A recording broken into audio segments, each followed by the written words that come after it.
Javier Milei, ele é um sopro de esperança na Argentina. A Argentina é um país, pessoal, assim, e é muito complicado, porque eu vejo essas discussões ideologizadas sobre economia na Argentina, fico sempre um pouco, né? Porque o caso da Argentina ele é um caso muito óbvio. A Argentina, ela, ao final do século XIX, ela já era uma das nações mais ricas do mundo. Buenos Aires era a Paris da América do Sul. A Argentina teve um influxo de imigrantes europeus, maiormente italianos, mas teve alemão, teve irlandês, teve inglês. Ela formou um melting pot dela ali, tá? Sendo, vamos dizer, um espelho quase do que aconteceu nos Estados Unidos em muitos termos. E aí a Argentina cresce e começa o século XX muito na frente do Brasil, dando um pau na gente. Imigração de países com um grau de desenvolvimento ok, um setor agrário forte, diversificado, exportador, grande produtor de carne já naquele período, formação de classe média e tal, um processo de industrialização nascente, só que entra aquela coisa, não sei se foi com uma migrantada italiana, aquela coisa do anarquista que teve aqui, eu sei que vai um processo, né, alta sindicalização, surge um populismo muito forte, esse populismo se dá daquela maneira transacional em que o líder populista fica dando coisas para os mais pobres, aí cria as leis trabalhistas, ele faz um modelo de negociação sindical que tinha na Argentina, em que praticamente o dono da empresa era refém dos sindicatos. Tinha negociações que aconteciam entre donos de empresa e sindicato, o cara do sindicato ia armado na reunião. A Argentina chegou neste nível. Tá? Então todos os pressupostos que levaram o país a ser um país de sucesso foram sendo desconstruídos e o país se tornou muito amarrado nos anos 40, 50, 60 em diante. E aí eles entram numa rota de colisão e de empobrecimento e de perda de infraestrutura, de investimento e de dinamismo econômico que, mesmo sendo um país letrado, um país que lê pra caramba, um país produtor de cultura, um país que nunca dispôs dessa pobreza extrema que nós temos aqui no Brasil, o país foi ficando para trás, ele foi morrendo lentamente. E aí a Argentina dos anos 40 até hoje se tornou um país velho, ultrapassado. Eu acho Buenos Aires um lugar lindo, mas é velho. E não é velho no sentido europeu, aquele velho, né, glorioso do passado. É velho, prédios antigos, não muito reformados, rua meio limpo, mas cansado, sabe? Aquele limpo, mas cansado. A Argentina virou isso. A aposta no Milei, logo após um desastre do governo Fernandes, foi uma aposta no sentido de, gente, tenta qualquer coisa. O Milei foi muito sincero. Eu vou botar medidas aqui muito duras, mas eu vou reverter toda essa tendência de décadas a fio, quase um século de autossabotagem que a Argentina entrou, pra gente voltar a ser o que nós éramos na virada do século XIX pro século XX, porque a Argentina foi sim um país dos mais ricos do mundo naquele período. Eu não sei dizer se ela foi de primeiro mundo, vamos colocar aí, mas ela foi um dos países mais ricos, sim. E, cara, ele teve um apoio entre os mais jovens muito claro, venceu as eleições, passou uma série de reformas, começou a tocar uma nova agenda econômica. Essa agenda econômica começou a apresentar os primeiros resultados, mas ela vem com um sacrifício grande. E os argentinos foram resistindo ao sacrifício. Aí veio dois elementos ruins. Resultados e dados de contas públicas não muito favoráveis a ele, mostrando que ele estava descapitalizado, e ao mesmo tempo uma eleição na região de Buenos Aires que não foi boa pra ele, em que ele perde pra esquerda. Aí fica, o Milei acabou, o Milei já era, tal. Cara, o Milei junta os cacos, faz duas coisas. Ele consegue um apoio do governo americano pra um swap cambial com peso e mais uma série de investimentos. E ele tem essa promessa aí do governo americano, condicionada a ele vencer essas eleições, e ao mesmo tempo ele próprio muda a linha. Antes era aquela Viva a Libertad, caralho, né? Era o slogan dele. Ele mudou pra uma coisa tipo assim, ou a Argentina vai com tudo pra liberdade, ou a Argentina retrocede e vamos quebrar.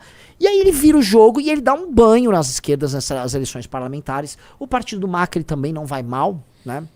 Somado a isso, ele tá numa posição bem mais confortável do que ele estava anteriormente. Não o suficiente pra passar tudo o que ele quer, mas o suficiente pra ele agora ter posições negociais melhores, pra ele andar com a agenda dele. E é esperado que a Argentina volte a crescer no ano que vem.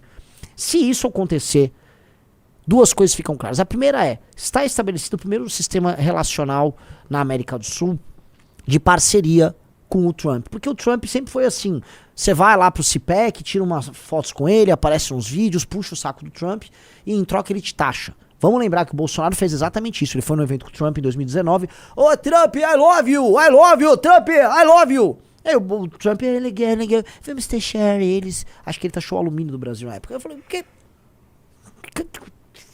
Né? Beleza. Aquilo lá foi 2019. Agora, o Milei, que é um aliado e que protagoniza essas cenas constrangedoras ao redor do Trump, o Milei agiu ali e tal, e, cara, o governo americano compareceu. Eu não sei, eu tenho que pegar qual o nome qual foi o secretário que gravou um vídeo falando da Argentina, falando, nós estaremos ao lado do Milei, estaremos ao lado da Argentina. Eu acho que foi o secretário do Tesouro, o secretário do Comércio americano. Eu sei que foi bem claro nisso, e o resultado veio. Foi uma grande vitória da Argentina, foi uma grande vitória do Milei. É esperado ano que vem, por isso que isso é interessante. Os analistas estão falando muito vamos dizer, já um ano de PIB crescendo na Argentina, e aí o primeiro suspiro, né, após essas decisões econômicas, esse grande, vamos dizer, pacote de reformas que são doloridas, sim, para todos os setores, para os mais pobres, para a classe média, mas que são necessárias. Eles viveram uma economia... Scott Bessent, exatamente. Scott Bessent mandou a mensagem, e a real é, que bom que rolou. Foi uma derrota acachapante para as esquerdas ali. E isso vai ter efeito no Brasil e no continente. Porque se o PIB da Argentina, dentro do modelo Milei, cresce no ano que vem, vocês podem ter certeza que isso vai reverberar como modelo pro Brasil. As pessoas vão comparar, a Argentina tá crescendo e a gente não. O modelo daquele maluco funcionou e o nosso não. E eu fico curioso porque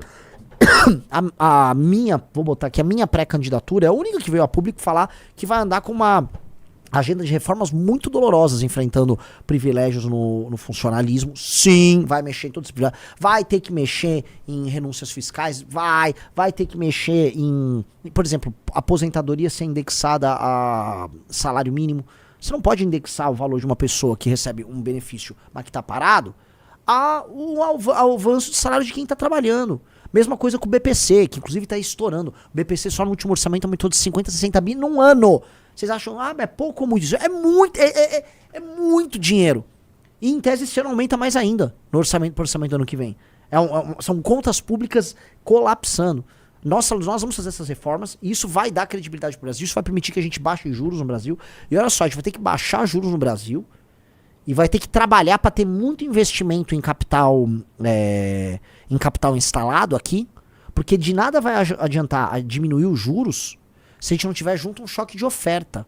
Você fala, o que você quer dizer com isso? Se não tiver um choque de oferta aqui no Brasil, capacidade instalada para produção de bens aqui no Brasil, os juros aumentam o consumo, só que a pessoa vai consumir o quê?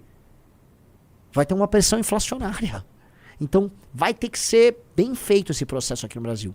Mas nós temos condição de fazer. Nós faremos essa super reforma. Vamos chegar no Brasil, vamos fazer uma super reforma e eu acho que a gente terá resultados mais rápidos que a Argentina do Milei, que a situação brasileira não é tão grave quanto a da Argentina, tá? E destruir o crime organizado. Isso é o que nós vamos fazer.